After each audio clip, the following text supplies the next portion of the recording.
Yes, it's coming up to that time of year again. It is almost Christmas, and maybe you have a family member or a friend who is really interested in photography or video.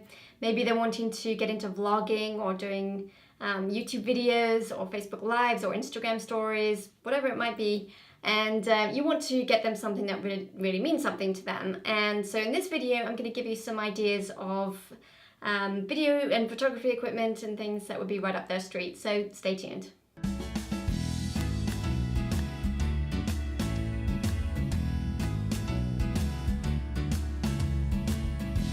Hi, Demelza Marie here, and on this channel I guide you through tips and tutorials to crush it with visual media and produce your online courses like a boss.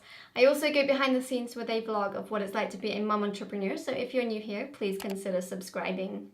So as I mentioned in the introduction, we're going to look at the equipment that your friend might like to use, and we're going to start off with cameras because obviously that's the most obvious thing. And if you are looking at getting a DSLR camera, I would recommend the Canon SL2 or the 200D, which is basically the same thing, just different name. But the reason is because it's a light camera, it doesn't weigh a whole lot, which is nice, and especially if you're looking to do some vlogging, not having something that weighs a huge amount is really nice, otherwise you're going to have to build up some pretty strong muscles. It's also a really good camera for beginners because it has a mode which basically simplifies things. So if you're not used to using a DSLR, it's really helpful for being able to break you in nice and easy. So look at the Canon SL2 if you're looking to get into a DSLR. If you are not wanting to deal with DSLRs and you just want something small, basic, something that can fit in your pocket and you can just pull out and record nice and easy, then the Canon G7 Mark II is a good one to go with. Unfortunately, this doesn't come with an external microphone, which is the downside to it, but it can still get really good video, and as long as you're not too far away from it, the audio should be okay. Another thing you might want to look at if you're looking to do Facebook Lives or things that are computer based, then a webcam would be great. So the Logitech C920 is an HD webcam which can give you some really good images if you're looking to do Facebook Lives and things like that on your computer. And then if you're looking for more of a camcorder kind of thing, then the Canon Vixia HFR800 is a good one to go with. It does have external mic input, which again is a good thing. It has the ability to zoom in and out, so if you like that feature, you can do that. It wouldn't necessarily produce as good quality as a DSLR, because obviously with the DSLR you can get some really good cool shots with the shallow depth of field and that kind of thing, which is nice. But it's a great option for video because obviously it is designed for video. Okay, so the second category is audio. So obviously this only applies if you're doing video and not so much if you're doing photography.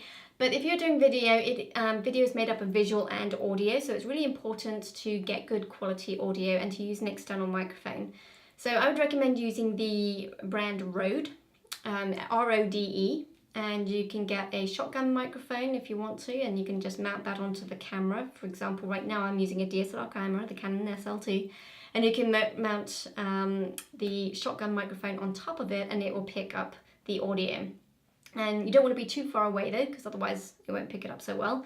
In which case you might want to use a lapel mic, which is a microphone that clips to your shirt, and you can use that well, you can use a wired version, obviously, for as long as the distance of the wire, or you can use a wireless version as well, so you've got those two options. And if you are using more of a computer-based video system, so for example, if you're using the Logitech C920 webcam and you're doing Facebook Lives and things like that, then I would recommend getting a studio microphone like the Blue Yeti or the Blue Snowball or something like that as a way to get good quality audio for those kind of situations.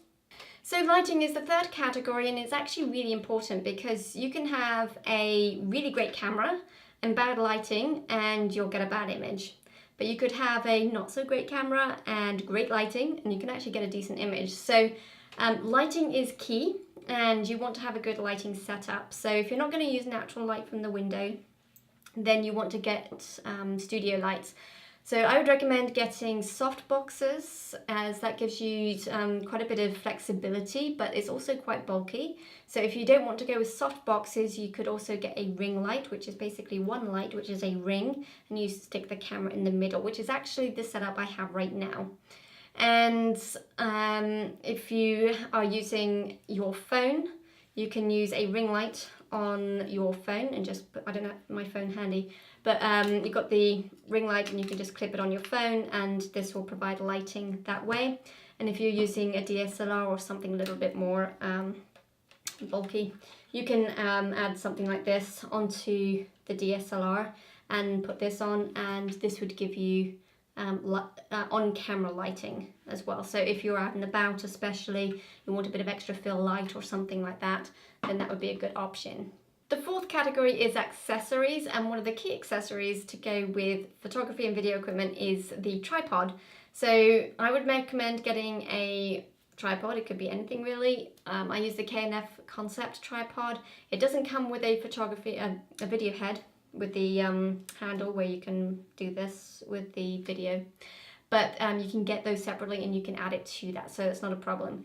Another tripod you could look into is the Adobe Gorilla tripod. So this is what people often use when they're vlogging. So this is strong enough for my DSLR, for example, and I can hold it out here. This is actually an extra piece on it for my phone.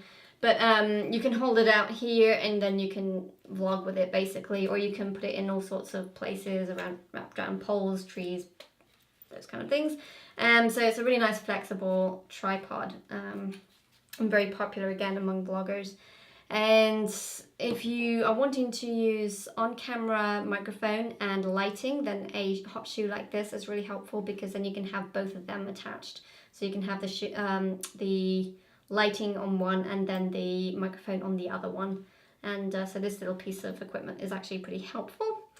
And the last one here is storage space. So I would recommend getting an external hard drive which has a lot of storage. So I would look in the terabyte region because you're going to use that up a lot. So get a nice good sized terabyte, whether it's 1, 2, 3, 4 terabytes. And that gives a lot of space for those photos and videos. Number 5 is software. So obviously you want to take your raw images and video and get it ready to put out to the world. So something like Final Cut Pro or Adobe Premiere, or a subscription to the Adobe Suite so that you've also got access to Photoshop as well. That would be great. Lightroom is really good for the photography side of things. And if you are looking to do on-screen work, so you're looking for more recording your screen stuff, then something like Screenflow or Camtasia would be good. Okay, so category number 6 is for those who are wanting to push the game a little bit further. Maybe they've already got a lot of this stuff already and they just want those extra things. So a collapsible green screen would be potentially quite helpful for getting those photos or even videos that they may not be able to get otherwise. An extra monitor, so by that I mean a computer monitor. So especially if someone's using a laptop, it would be nice to have a big screen monitor to be able to do the photo or video editing. So that's an option. For those who are on the move, they might like a GoPro. So for more of the activity shots and those kind of things, a GoPro might be nice. A microphone with a shot mount. So if you are doing videos and stuff on your computer and things like that, you can use a shot mount to mount your Blue Yeti or something like that, so you can minimize the sound issues that you might get. So shot mount might be good. Rode wireless mics, as I mentioned before. You might be interested in getting a gimbal, which is basically something that helps keep, so when you're tracking and you're walking around, for example, it keeps the image very smooth. So this would be something that you might use your phone for. You put your phone in there and you get nice tracking. It gets a lot more expensive if you're looking for DSLR stuff. So I'd recommend using a phone gimbal, but there's some really good ones out there and you can get some really cool footage with that. And if you're really wanting to splurge and get some of those fantastic aerial images, then you might want to get a drone. So the DJI brand is really good. There's various different ones out there you can look into. But if you can get a drone, I'm sure they would be ecstatic. Okay, so that brings us to the end of the suggestions, and I hope you found something in there that might help you as you think about what you might get for your loved one. And let me know in the comment section below which appealed to you the most, or which one you think you might get that person you're thinking about. And if you're interested in more tips and tutorials on visual media or producing online courses or what it's like behind the scenes of a mum building a business, then please hit that like button and don't forget to subscribe and check out my social media channels as well. And we will talk soon.